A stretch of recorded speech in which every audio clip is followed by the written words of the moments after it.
Great. Welcome, everyone. Thank you so much for joining. This is just an assessor update call for the Copper Mark approved assessors.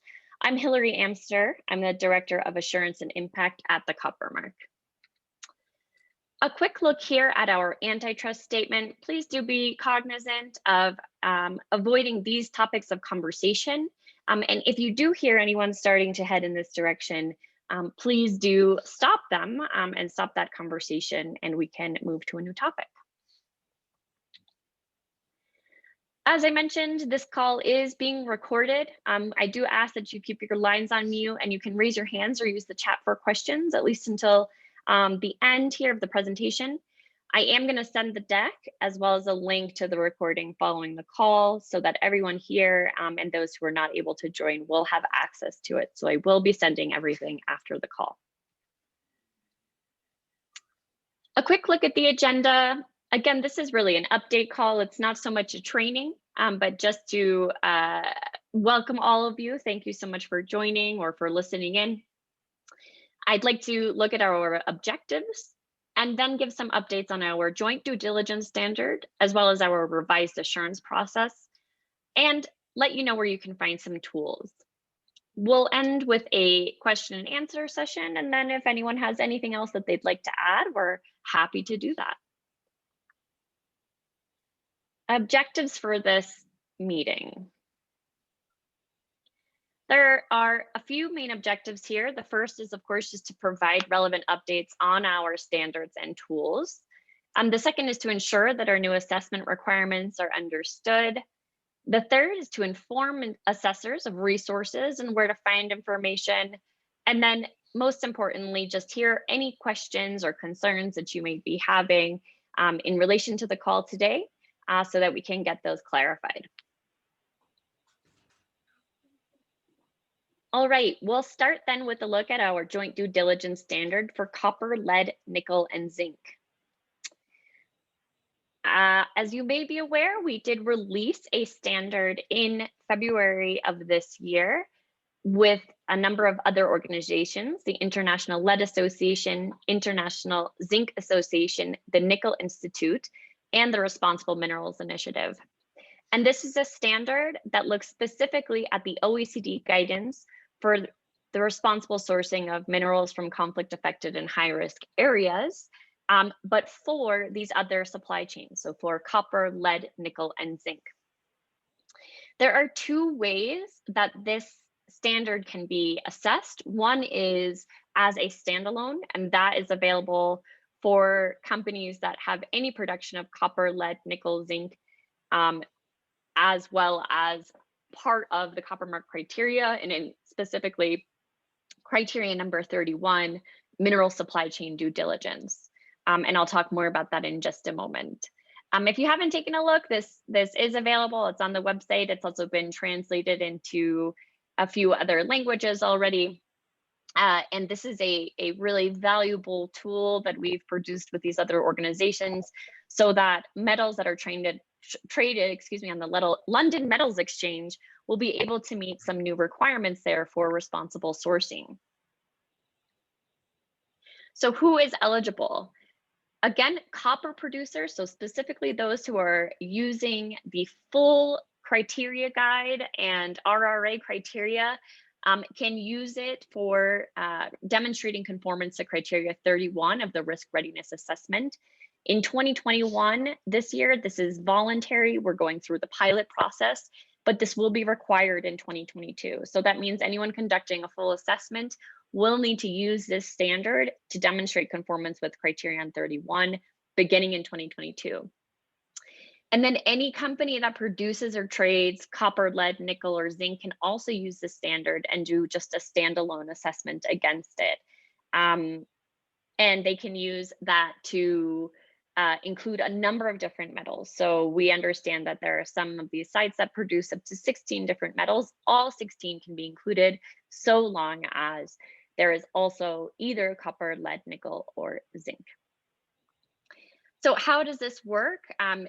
This, for Copper Mark purposes, uses the Copper Mark assurance process. There is another option for companies who are using this as a standalone. They can do so using the Responsible Minerals Initiative process as well. It is also site-based, so each site does need to go through an assessment, and the site themselves will determine which metals they want to include in the scope. We have developed a tool that's just been finalized and will be published hopefully later today here. This is really for assessors. It's meant to be a guidance tool to ensure the consistent implementation. And I hear just a little bit of background noise. If you don't mind muting your lines, that would be really helpful. Thank you very much. So the tool does need to be completed and returned with the assessment report. The scoping tab itself will be copy and pasted from a pre-assessment questionnaire, and we just ask that that's then confirmed on site. Because this is our first year, we are looking to use it for every single pilot in 2021, regardless of where the entity sits in the supply chain. But after this year, once it's part of the copper mark assessment, more broadly, it'll only be required for sites that are considered the identified point as defined by the standard itself, which are generally smelters, refiners, or anyone doing the assessment as a standalone. And so again, this is really meant to be a guidance document. It's meant to ensure that all the right questions are asked, that assessors are being investigative and really pushing to fully understand both the supply chain and the management systems in place to complete responsible sourcing. There are just a few special circumstances that I wanted to cover here that we are already aware of and starting to think through more broadly. The first is when there's corporate management. So this type of situation applies when there is a site that's part of a group of sites whose due diligence management system is done at a corporate level. And that really means that their policies and procedures, in particular for purchasing, are managed at corporate level, and the sites themselves have no control over purchasing. Because so much of the due diligence standard is based on suppliers and purchasing power here, contracts, etc. This is a specific circumstance then where those sites don't have that authority. Okay, so this is for sites that do not purchase the material directly. That all comes from a corporate office. In these instances, we do have the following expectations for the assessments. First, the assessor should review the corporate level due diligence management system to ensure conformance with the standard itself, including all of the policies, procedures, and interviews with management. But there still does need to be a site visit at each of the sites that are part of that assessment, or excuse me, part of those looking to have an assessment. And that includes a physical walkthrough, interviews with workers to ensure implementation at the site of those corporate level policies and procedures. And that includes confirming things like access to and knowledge of the policies and procedures, implementation of those policies and procedures, and intended effect of the policies and procedures. At this time, a sampling of site visits is not permitted, although it is something, of course, that we are considering and trying to work through here. Is if you have 5 sites that are all under the same management system, will it be required for you to go to each of those sites in addition to the larger management system review? The answer right now is yes. But in order to reduce some of the burden here, we are expecting that you only complete one assessment workbook just for all of those sites, and using the corporate due diligence system, and just include details on the site level verification for each of those in-scope sites. So just need one for the whole company for all the sites that are being assessed when you're using those corporate systems. Another special circumstance here is equivalent systems, and what we are likely to see more of is a sort of combination assessment. So using this standard along with another standard like the LBMA Good Delivery for gold, or the Responsible Minerals Initiative assessment for tin, tantalum, tungsten, gold, or cobalt. In those circumstances, they are considered equivalent in accordance with our recognition policy.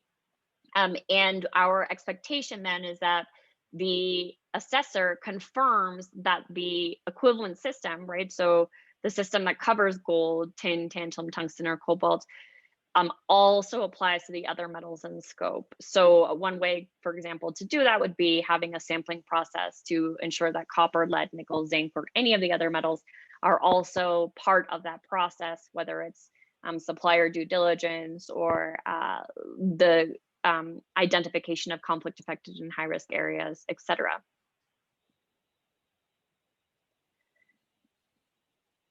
As an FYI here, just to keep everybody in the loop, the Copper Mark is seeking recognition from the London Metals Exchange for the standard in order to meet those responsible production requirements. So there is an option for companies to use what the LME refers to as Track A, where they can undergo an approved assessment that is aligned with the OECD in order to meet the requirements for the LME. So in order for us to be recognized and for the standard to be recognized, we have to successfully complete an OECD alignment assessment, which we have already started that process. And it's quite a long process. It's expected to be completed by the second quarter of next year. Once we have results both from the alignment assessment and from the pilots, it will inform a limited revision of the standard, as well as potentially the assurance process and any of the other tools. So just to be aware that around this time next year, there might be some slight updates to both the tools and to the standard itself, just based on this initial process. Which does bring me then here to our revised Copper Mark assessment assurance process. We did complete an assurance process revision cycle here, a limited revision as well. And that is also available on the website. It's currently being translated into other languages. This revision does not change the process itself. So for those who have, which I hope is everyone, already completed the trainings online, the process itself has not changed. However, we did incorporate what a standalone assessment against the joint due diligence standard might look like. And we clarified and gave further guidance related to the independent review, as well as to the improvement plan process and equivalency.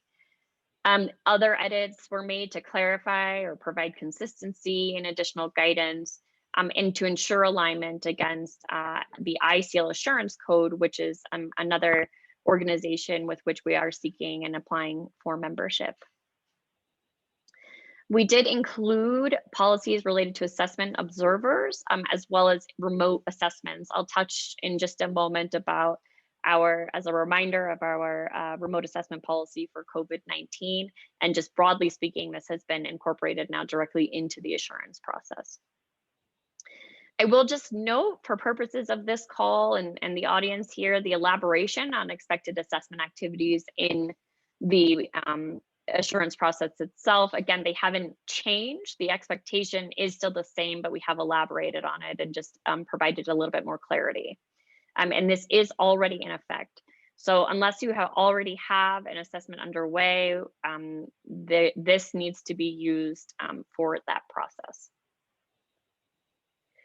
In addition to the assurance process itself, this has affected a number of other policies and procedures that are currently being updated, and that includes the recognition process, the producer agreement, a pre-assessment checklist for those sites that are doing just the joint due diligence standard, a summary report template, our grievance mechanism, our claims guide, and of course our website. So most of these are already been published, and the final few will be published in the next few days, hopefully. Should not affect any of you anytime before then. Just a quick reminder here then too about the reporting. I know that this has come up a few times, and so I just wanted to clarify for everyone that there are really two reports. There's the full assessment report. This is authored by the lead assessor, and it's in your format. So we don't provide a template, we don't provide a set of requirements. You can use your logo and your template format, etc. But it does need to cover at a minimum all of the criteria listed in Annex 1 of the assurance process, and those are listed here on the screen. If you can just mute your line, whoever's speaking, thank you. This is then submitted to the Copper Mark. We do a quality control, a quality review. We might ask some questions, and the Copper Mark issues the final determination on whether the site receives the Copper Mark based on the full assurance process and not just on the assessment itself.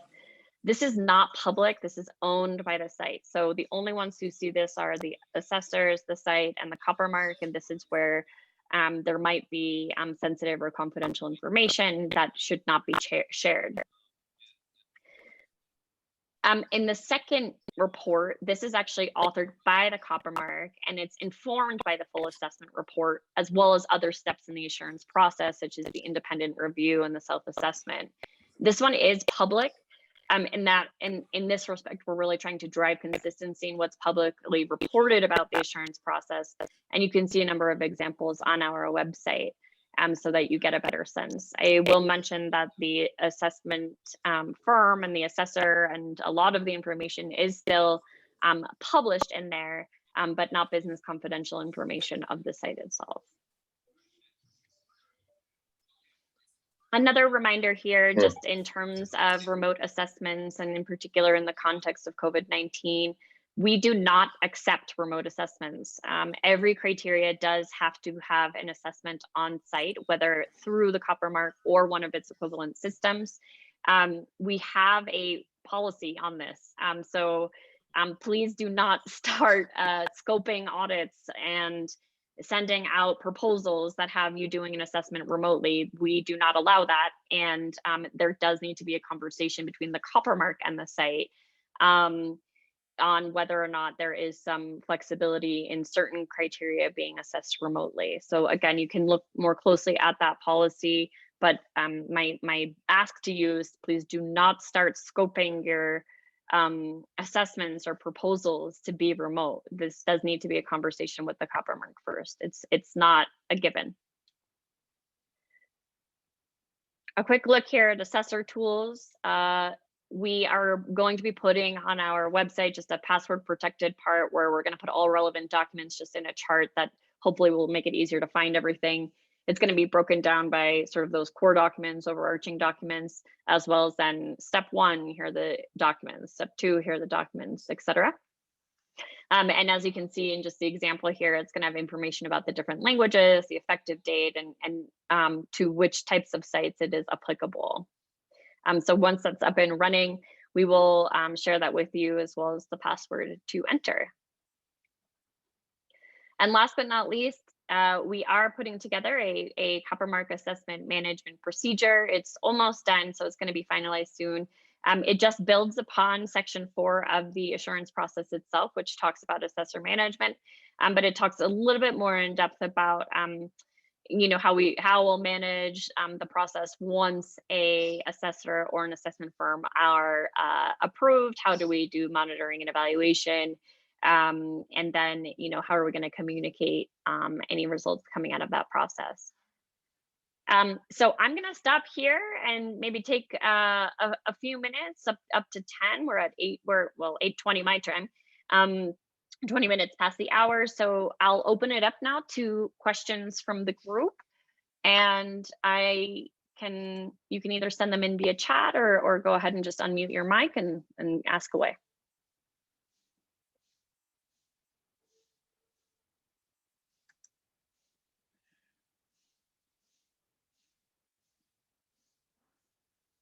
Any questions about any of the updates here today?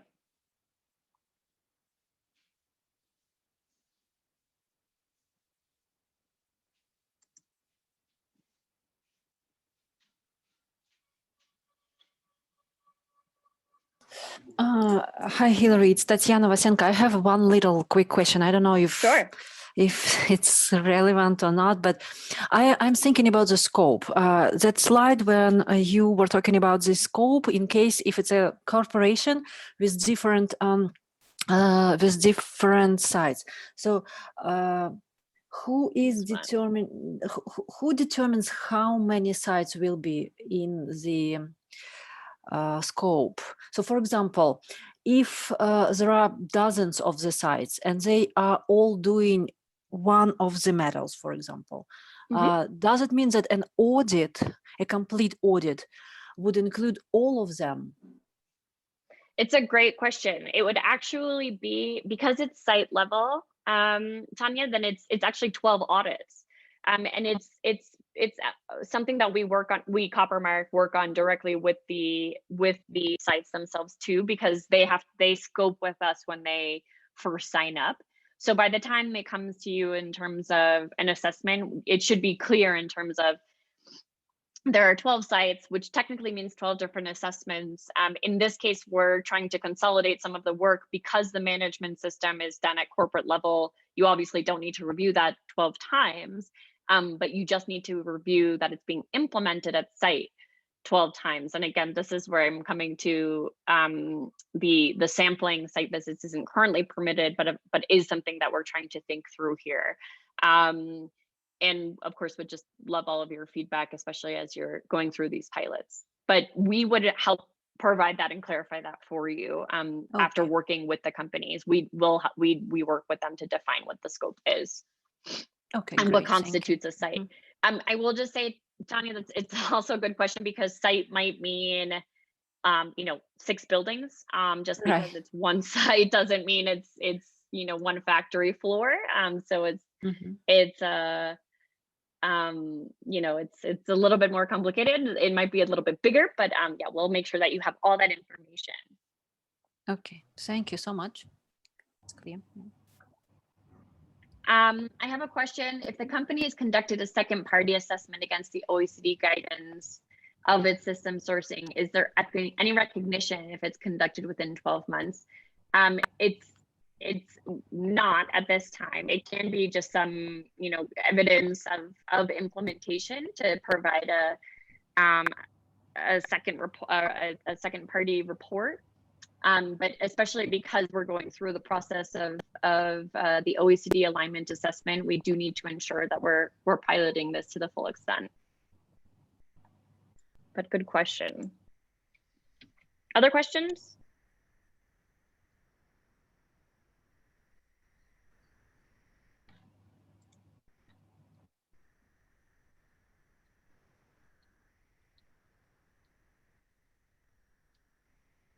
Hilary, there's a follow-up question there. Oh, follow-up question. Sorry. If the second party program has done an alignment assessment, so we do have in our recognition process, if there is a OECD recognized aligned standard, then that would be something that we could accept.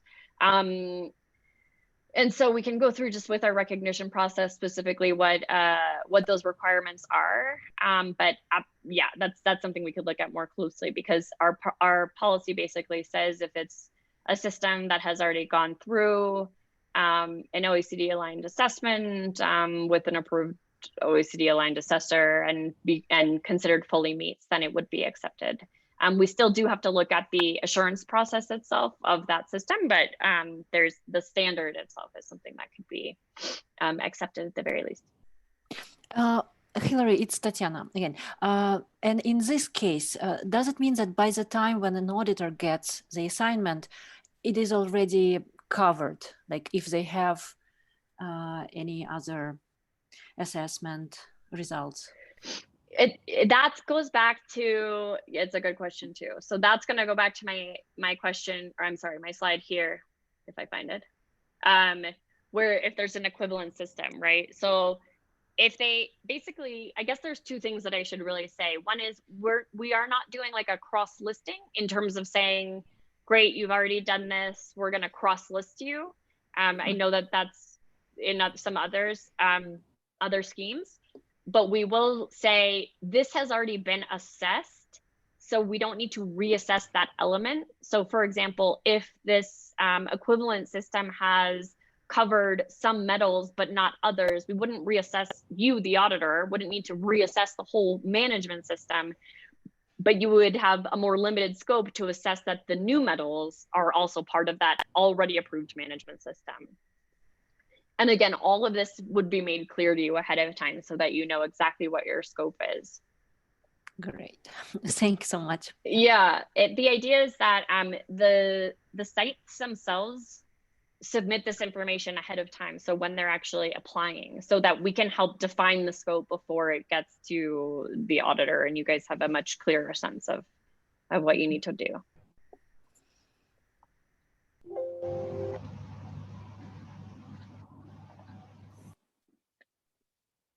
Any last questions or thoughts?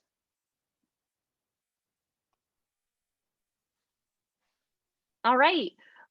Well, if not, I'm going to thank everyone so much for your time. Again, just really appreciate it. If you do have questions that come up, please do feel free to reach out. Happy to chat.